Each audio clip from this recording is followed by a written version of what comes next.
parce que c'est être victime, c'est encore très mal vu dans notre société. Mais est-ce que parce que donc le point sur lequel on est plutôt tous d'accord ici, c'est pour dire que le MeToo qu'il y a eu au cinéma,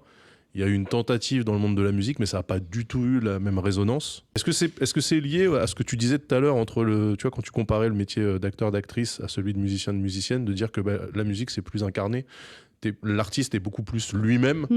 alors qu'au cinéma il y a le rôle que tu joues versus qui tu es dans la vie privée, et qu'en général quand on parle de MeToo cinéma, c'est ce qui s'est passé hors caméra, dans des loges, des machins, et donc dans ce cas-là tu considère l'artiste mais pas forcément les rôles qu'il ou elle peut jouer, et que du coup il y a une distanciation qui se fait, c'est plus facile d'en parler, alors que sur la musique quand tu dis tel artiste a été victime de VSS, les gens instantanément ça rejaillit sur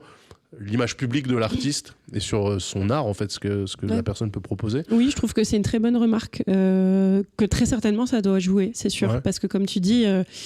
comme on le disait, c'est un métier très très incarné, et du coup il